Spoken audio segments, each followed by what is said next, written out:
Hello Capricorn, thank you for joining me for your monthly forecast for January. You often have an innate sense of the value of things.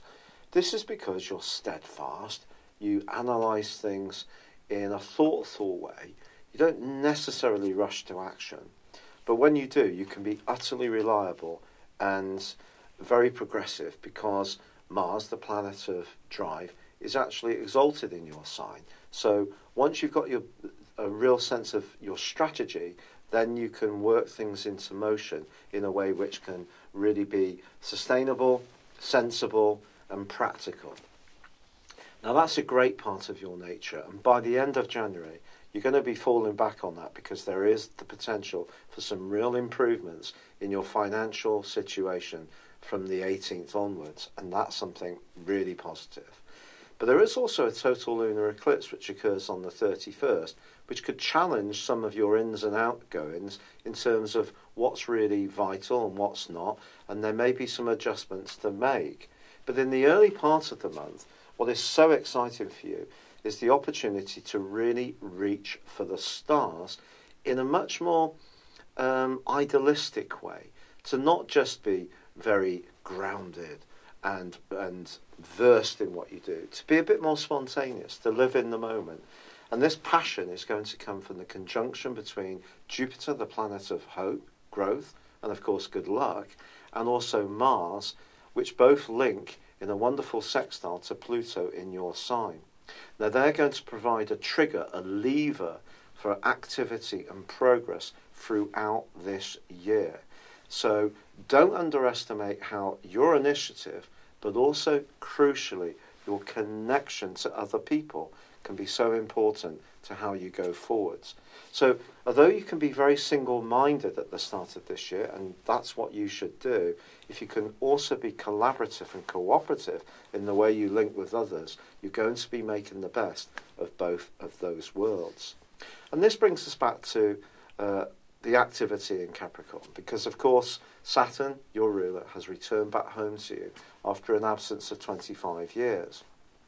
It's going to be with you for the next 2.5 years, and of course Saturn's what blesses you with that sense of the orthodox, of maintaining what is worthwhile and meaningful, and providing the glue which keeps the zodiac together, if you like, because you're very much to do with rules and regulations, reliability, making sure everything has a sense of discipline and purpose. And that's going to be ramped up with Saturn's help in all our lives over this next period of time.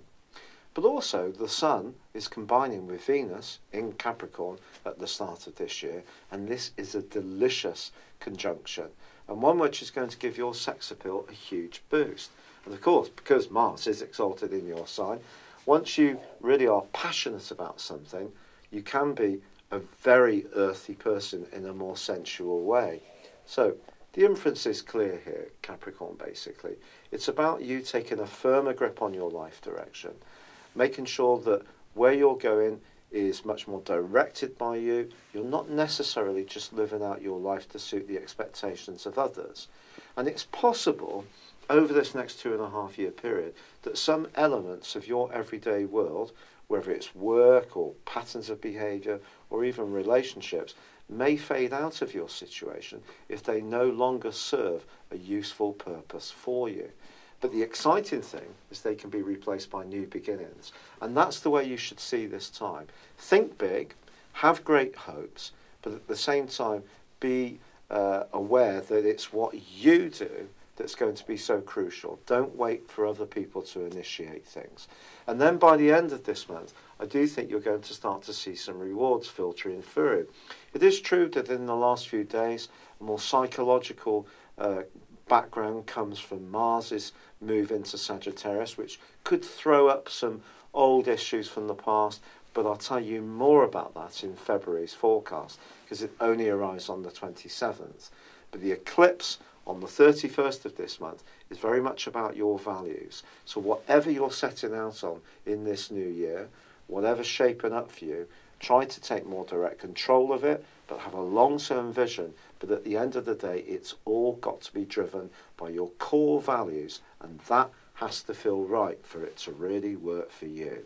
It's been a real pleasure being with you. Thank you for joining me. Good luck and goodbye for now.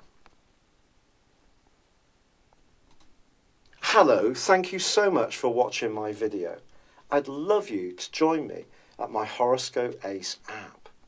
You can find this at www.horoscope-ace.com. You can use it through Android, iOS, Apple or Facebook. Check out your ascendant or your moon sign or download your free birth chart. There's all your favourite videos, plus there are daily, weekly, monthly and yearly horoscopes for general, love, Chinese and Indian astrology. If your passion is tarot, there's my brilliant 3-card money or love tarot readings too. And it's all there at www.horoscope-ace.com. Thank you.